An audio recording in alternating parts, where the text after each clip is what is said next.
हिंद महासागर के नीले पानी के नीचे जहां लहरें चांदी की तरह चमकती हैं, वहां 2650 मीटर की गहराई में छिपा है एक ऐसा खजाना जो भारत को विदेशी तेल गैस की जंजीरों से आजादी दिला सकता है। जी हां, अंडमान द्वीप समूह के तट से महज 17 किलोमीटर दूर समुद्र की गोद में मिला है प्राकृतिक गैस का बड़ा भंडार। केंद्रीय पेट्रोलियम मंत्री हरदीप सिंह पुरी ने खुद एक्स पर शेयर किया है। ये गैस 87% मीथेन वाली है, जो साफ, कुशल और हाई क्वालिटी वाली है। प्रधानमंत्री नरेंद्र मोदी के समुद्र मंथन विजन से जुड़ा ये खोज भारत की ऊर्जा सुरक्षा को मजबूत करने वाला गेम चेंजर साबित हो सकता है। आखिर ये ऊर्जा का महासागर कैसे खुला? चलिए इस रोमांचक कहानी को सरल हिंदी में खोलते हैं, जैसे कोई एडवेंचर मूवी। समुद्र की गहराई में छिपा राज।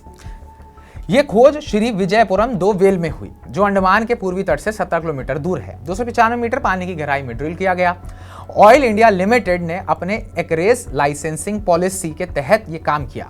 सितंबर के आखिरी में ड्रिलिंग शुरू हुई और अब तक के टेस्ट में गैस के सैंपल काकीनाडा लैब में भेजे गए। Result 87% methane. ये गैस इतनी साफ है कि जलने पर कम प्रदूषण फैलाती है और इंडस्ट्री, बिजली उत्पादन व किचन गैस के लिए परफेक्ट है। अभी साइज का कोई अनुमान नहीं है, आने वाले महीनों में और जांच होगी, लेकिन ये पहली बार है जब अंडमान बेसिन में हाइड्रोकार्बन की पुष्टि हुई है। मंत्री पुरी ने कहा, यह खोज म्यांमार से इंडोनेशिया तक की बेल्ट की तरह है। अंडमान भारत का अगला ऑफशोर फ्रंटियर बन रहा है। सोचिए, जैसे समुद्र मंथन से अमृत निकला, वैसे ही ड्रिलिंग से ऊर्जा का अमृत। क्यों है यह खोज बिग डील, आपको ये भी बताता हूँ। भारत की एनर्जी स्टोरी चेंज हो जाएगी। भारत दुनिया का तीसरा सबसे बड़ा ऊर्जा खपत करने वाला देश है, लेकिन 50% गैस और 88% तेल आयात पर निर्भर करता है। ये भंडार मिलने से एनर्जी सिक्योरिटी का फायदा होगा, विदेशी सप्लाई पर कम निर्भरता होगी, ग्लोबल प्राइस वॉर से राहत मिलेगी और गोयान जैसा बड़ा डिस्कवरी हो सकता है। विशाल गैस भंडार मिलने से ग्रीन एनर्जी बूस्ट होगा। 87% मीथेन वाली गैस कोल से बेहतर है। कम CO2, ज्यादा एफिशिएंसी, भारत के नेट जीरो 2070 टारगेट को सपोर्ट करता है। इकोनॉमी का धमाका है, नई jobs, local industry boom. Andaman basin में एक और एक्सप्लोरेशन से दशकों की ऊर्जा मिल सकती है। पीएम मोदी ने 15 अगस्त को national deep water exploration mission launch किया।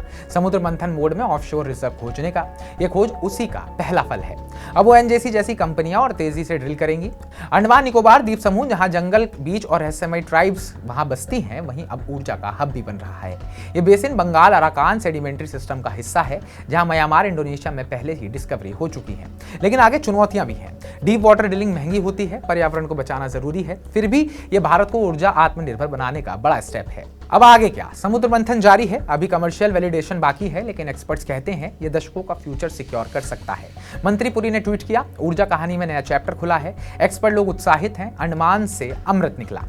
दोस्तों, ये खोज सिर्फ गैस नहीं बल्कि भारत के उज्जवल भविष्य की चिंगारी है। आपको क्या लगता है, क्या ये कोई बहुत बड़ी डिस्कवरी हो सकती है? इसका साइज बहुत बड़ा हो सकता है, और अगर ऐसा हुआ तो भारत में क्या बदलाव आने वाले हैं? कमेंट बॉक्स में कमेंट कर हमें जरूर बताइएगा। बाकी ताज़ा अपडेट्स पाने के लिए TV9 भारतवर्ष को सब्सक्राइब कीजिएगा।